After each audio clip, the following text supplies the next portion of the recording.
Hello दोस्तों, आज मैं एक्सप्लेन करूंगी मीटियोर गार्डन के एपिसोड 48 और लास्ट एपिसोड 49। बाकी पिछले एपिसोड्स का लिंक आपको मेरे डिस्क्रिप्शन बॉक्स में मिल जाएगा। तो स्टार्ट करते हैं एपिसोड 48। सभी अपनी अपनी सोच में डूबे हुए हैं। दामिंशी अपनी, सनशाइन अपने और युआनजी अपने। F3 को अपने फ्रेंड्स की बड़ी चिंता हो रही है, खासकर सनशाइन की, क्योंकि बाहर बहुत तेज बारिश हो रही है। शीमेन कहता है कि बहुत दिनों से बारिश हो रही है, रुकने का नाम नहीं ले रही। समझ नहीं आ रहा कि गॉड दामिंशी और सनशाइन की हेल्प कर रहे हैं या उन दोनों को एक होने से रोक रहे हैं। युआनजी मेइजू को कॉल करती है और कहती है, मैंने डिसाइड कर लिया, मैं सनशाइन की साइड हूँ, चाहे कुछ भी हो। मेइजू कहता है, तुम जल्दी दामिंशी के घर मिलो, हम भी वहीं पहुंच रहे हैं। लेई सोचता है, सनशाइन स्टे स्ट्रॉन्ग, तुम्हें एंड तक जाना ही होगा। बहुत लकी हो क्योंकि दामिंशी तुम्हें लाइक करता है, अपनी लाइफ से भी ज्यादा। इतने दिन बीत गए पर अभी भी मिसेस दामिंग को कुछ भी समझ नहीं आ रहा। वो अभी भी मानने को तैयार नहीं है। यांग उन्हें बहुत समझाने की कोशिश करती है पर फिर भी उन्हें कुछ समझ नहीं आता। तभी वहाँ F3 और युआनजी पहुँचते हैं। युआनजी मिसेस दामिंग से कहती है, मैंने अपने पेरेंट्स से बात कर ली, मैं दामिंशी से कभी भी मैरिज नहीं करूंगी क्योंकि मैं सच में चाहती हूँ कि दामिंशी और सनशाइन एक हो जाए। मिसेस दामिंग, आप गिव अप कर दो। मिसेस दामिंग पूछती हैं, ये तुम्हारा डिसीजन है? युआनजी कहती है, हाँ ये मेरा डिसीजन है और मेरे डैड का भी। लेई कहता है, मिसेस दामिंग, युआनजी के साथ यहाँ होने के अलावा हमारे पास कुछ बहुत इंपॉर्टेंट है जो आपको और जुआंग को देखना चाहिए। लेई उन्हें कुछ डॉक्यूमेंट की फाइल देता है पर अभी हमें नहीं पता कि वो किसकी है। देन युआनजी और मिसेस यू सनशाइन के पास जाती हैं और मिसेस यू सनशाइन को बताती हैं कि मिसेस दामिंग मान गई हैं और अब वो तुम्हें और दामिंशी को अलग नहीं करना चाहती, तुम अंदर चलो। सनशाइन अकेली दामिंशी के पास उसके रूम में जाती है पर इतने दिनों से खड़ी रहने के बाद वो सही से चल भी नहीं पा रही। बस सनशाइन दामिंशी के पास पहुंच पाती है और बेहोश हो जाती है। और अब हमें फ्लैशबैक दिखाया जाता है, स्टार्टिंग से लेकर एंडिंग तक का दामिंशी और सनशाइन के सारे मोमेंट्स। दामिंशी उस टाइम की सोच रहा है जब सनशाइन और उसने मिलकर स्टडी करी थी और सनशाइन ने उससे क्रिएटिव डिस्ट्रक्शन की थ्योरी पूछी थी। वो पूरी थ्योरी बिजनेस से रिलेटेड थी और उस थ्योरी के बाद ही दामिंशी को दामिंग ग्रुप को अच्छी तरह मैनेज करने का आइडिया आया। प्रेजेंट में मिसेस दामिंग और जुआंग दामिंशी का प्लान देखती हैं जो लेई ने उन्हें दिया है। दामिंशी ऑलरेडी उस प्लान को स्टार्ट कर चुका है और उसने वीडियो भी बनाकर रखी थी और ये बात लेई को पता थी, इसलिए उसे उसका प्रोजेक्ट मिल गया और उसका पासवर्ड भी सिंपल था, सनशाइन का बर्थडे। इस प्रोजेक्ट में उसके फ्रेंड्स ने भी उसकी बहुत हेल्प की क्योंकि उसे पता है कि उसके फ्रेंड्स टैलेंटेड हैं। दामिंशी प्राउडली कहता है कि मैं बहुत खुश हूँ जो मैं सनशाइन से मिला और अब ये देखकर उसकी मॉम भी उनकी रिलेशनशिप के लिए मान जाती है। दामिंशी ने अपने न्यू टेक्नोलॉजी प्लेटफॉर्म का नेम रखा है एम्ब्रेस योर ड्रीम और लास्ट में दामिंशी अपनी वीडियो में लेई को पॉइंट आउट करना नहीं भूलता और कहता है, लेई तुम सोच रहे होगे कि ये बहुत सेंटिमेंटल है और पूरी वीडियो एंड होती है। यहाँ तक का ये एपिसोड बहुत ही कंफ्यूजन भरा हुआ था। बहुत दिन बीत चुके हैं, सनशाइन अब अपनी फिजिकल स्ट्रेंथ रिकवर कर चुकी है और दामिंशी भी दामिंग ग्रुप को फिर से सही से मैनेज कर रहा है अपने पूरे एफर्ट्स के साथ। आज लेई की फेयरवेल पार्टी भी है क्योंकि वो अब्रॉड जा रहा है पर सनशाइन जब वहाँ रेस्टोरेंट में पहुँचती है तो वो क्लोज होता है। सनशाइन शीमेन को कॉल करती है और कहती है, रेस्टोरेंट क्लोज क्यों है? लेई और तुम सब कहाँ हो? शीमेन कहता है, तुम क्या कह रही हो? लेई तो कल ही गया और तुम नहीं आई, तुम्हें कॉल भी किया पर तुमने कॉल रिसीव नहीं किया।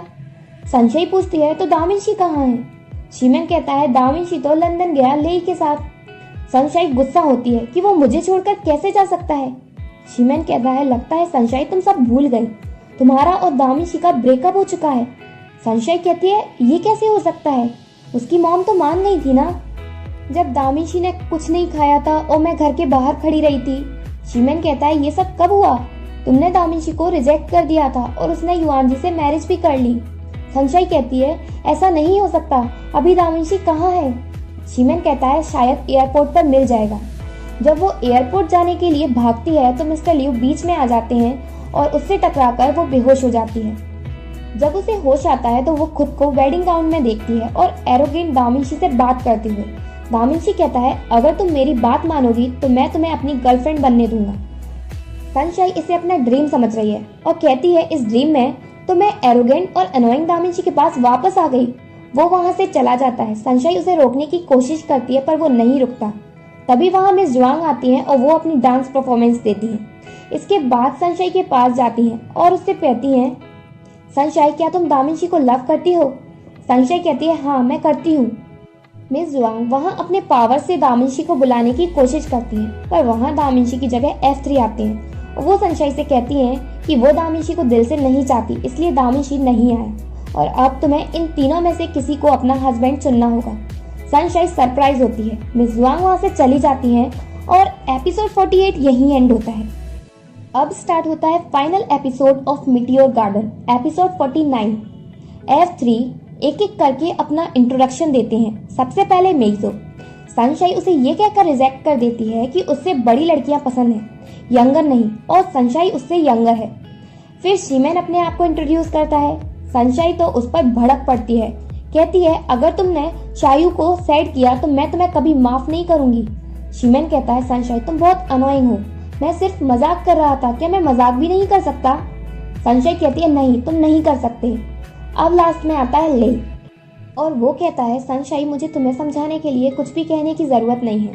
सनशाइन सोचती है, मेरे बुरे से बुरे टाइम में तुम हमेशा मेरे साथ रहे हो, मेरे लिए तुम एक एंजल की तरह हो। F3 पूछते हैं, तो अभी भी तुम दामिंची को ही चूज करोगी? सनशाइन कहती है, हाँ, हमने एक दूसरे को हेट किया, हर्ट किया और लव किया। इस सब के बाद भी अपनी लाइफ के हर मिनट मैंने उसे दिल से चाहा है। लेई कहता है, हम सब गैदर होते हैं दामिंची को यहाँ बुलाने के लिए। F3 गैदर होते हैं। देन वहाँ आता है दामिंची जो कि ग्रूम की ड्रेस में है। वो सनशाइन के पास आ रहा है। लेई सनशाइन को लेकर दामिंची के पास ले जाता है। दामिंची सनशाइन से पूछता है, will you marry me? Sunshine के सभी फ्रेंड्स वहाँ हैं और वो उसे बेस्ट ऑफ लक बोलते हैं उसकी मैरिड लाइफ के लिए। थॉमस भी वहाँ है और सनशाइन के हाई स्कूल फ्रेंड्स भी। पर सनशाइन को कुछ भी समझ नहीं आ रहा, इसलिए वो दामिंची से कंफर्म करती है कि ये ड्रीम है या सच में ये सब हो रहा है। सब हंसने लगते हैं सनशाइन की ये बात सुनकर। मेइजो कहता है, सनशाइन तुम सच में इडियट हो, तुम्हें फूल बनाना आसान है। शिमेन कहता है, दामिंची तुम अभी भी इसे रोक सकते हो। पर लेई उनका साथ नहीं देता, वो सनशाइन का साथ देता है और कहता है, सनशाइन तुम और दामिंची एक दूसरे के लिए बने हो। सनशाइन को समझ आता है कि सब उससे झूठ बोल रहे थे, पर ये उसका ड्रीम नहीं हकीकत है। दामिंची सनशाइन से कहता है, सरप्राइज। पर सरप्राइज तो उसके लिए हो जाता है क्योंकि उसकी जुआंग जी अचानक से पीछे से आकर उसे किक मारती हैं। वो उठकर उनसे लड़ने के मूड में होता है और वो पूछती हैं, तुम सनशाइन से मैरिज करना चाहते हो या नहीं? वो चुपचाप हाँ बोलकर सनशाइन के पास चला जाता है। मिस जुआंग उनकी मैरिज कराती हैं, आई डोंट नो व्हाई। और फाइनली वो दोनों ऑफिशियली बन जाते हैं हस्बैंड और वाइफ। उन दोनों ने कितनी सारी हार्डशिप्स का सामना किया, पर आज एक हो ही गए। उनके फ्रेंड्स उनके लिए बहुत खुश होते हैं और इसके बाद से वो दोनों हैप्पीली रहने लगे। एक दिन दामिंची और सनशाइन देखते हैं कि मिसेस दामिंग उनके लिए ब्रेकफास्ट बना रही हैं, पर उनको कहाँ आता है बनाना और उनने सब जलाकर रख दिया। पर सनशाइन फिर भी कहती है कि आप अच्छा कर रही हो।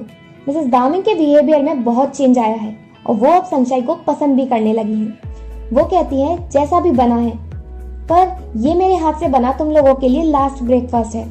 दामिंची कहता है, आप कहाँ जा रही हो? मिसेस दामिंग कहती है, मैं अब ये सब सीखना चाहती हूँ कि इंडिपेंडेंट कैसे होते हैं, क्योंकि पास्ट ईयर्स में मैं सिर्फ अपनी कंपनी और जॉब पर डिपेंडेंट थी। इसलिए मैं ब्रेक लेकर बाहर वर्ल्ड घूमने जाना चाहती हूँ और मैं अकेले जाना चाहती हूँ और सीखना चाहती हूँ कि ब्रेकफास्ट कैसे बनाते हैं, खुद की केयर कैसे करते हैं। मैं बहुत सारी चीजें सीखना चाहती हूँ, सेल्फी कैसे लेते हैं, फ्रेंड्स कैसे बनाते हैं और बहुत कुछ। और मिसेस दामिंग निकल जाती हैं अकेले वर्ल्ड को ट्रेवल करने और बहुत कुछ सीखने के लिए। सबसे पहले वो सेल्फी से स्टार्टिंग करती हैं। दामिंची और सनशाइन अपने रूम में है।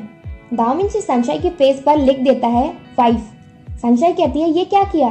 दामिंची कहता है, मैंने अपनी प्रॉपर्टी पर मार्क किया है और अब तुम ऐसे ही बाहर जाओगी। पहले तो वो दोनों बहुत एंजॉय करते हैं। सनशाइन दामिंची की हेयर वॉश भी करती है। नेक्स्ट डे दामिंची सनशाइन के लिए ब्रेकफास्ट बनाता है। सनशाइन कहती है, रहने दो, मैं कर लूंगी। दामिंची कहता है, हमारी मैरिज हुए 3 महीने हो गए आज, इसलिए मेरे हाथ से बना हुआ खाना तुम्हारे लिए बेस्ट गिफ्ट होगा। सनशाइन कहती है, हम पहले की तरह रेस्टोरेंट ही चलते हैं ना। दामिंची कहता है, अपने हस्बैंड के लव को रिजेक्ट करना क्राइम होता है। दामिंची प्रैंक करता है कि उसके हाथ में नाइफ से लग गई। सनशाई उस पर गुस्सा होती है तो दामिशी सॉरी बोलता है। सनशाई कहती है अगर सॉरी से काम चल जाता तो हमें पुलिस की जरूरत क्यों पड़ती। यहाँ हमें हस्बैंड और वाइफ की स्वीटनेस देखने को मिलती है। जल्दी जल्दी दिन निकल रहे हैं। वो लोग लंदन पहुंचते हैं। वहाँ उन्हें लेई मिलता है। रात के टाइम वो सब लेई, दामिशी और सनशाई साथ में मीटियोर शावर देखते हैं। एट लास्ट सभी अपने अपने पार्टनर के साथ मीटियोर्स देखते हैं, पर मेइजू अकेला एंजॉय करता है। शीमेन शायू के साथ, चेनचिंग लीजेन के साथ, शियोजेंग भी अकेली एंजॉय करती है। शाइना अपने ट्री हाउस में टेरेंस के साथ, और हमारी मंकी गर्ल युआनजी रास्ते में थॉमस से मिलती है अपनी रेड कलर के धागे की वजह से, क्योंकि वो थॉमस के बैग में फंस गया था। जिंग ऑलरेडी अपने ड्रीम को जी रही है और लेई तो है ही दामिशी और सनशाई के साथ, और वो उन्हें साथ देखकर बहुत खुश है। नेक्स्ट डे एपिसोड के फिनाले में ड्रामा की क्रिएटर एनजी चाई हार्लेम यू को इनवाइट करती हैं और वो अपना फेमस सॉन्ग प्ले करते हैं संघाई की स्ट्रीट पर, और उनके साथ दामिशी और सनशाई भी होते हैं। थोड़ी देर बाद वहाँ लेई, मेइजू और शीमेन भी पहुंचते हैं और एनजी चाई भी इस पार्टी को ज्वाइन करती हैं और इस पूरे ड्रामे की हैप्पी एंडिंग होती है। फाइनली मीटियोर गार्डन के सभी एपिसोड्स कंप्लीट हुए। सो आई होप आपको इस ड्रामे की पूरी एक्सप्लेनेशन पसंद आई हो। अगर आपको मेरी वीडियो अच्छी लगी हो तो प्लीज लाइक माई वीडियो और सब्सक्राइब टू माई चैनल।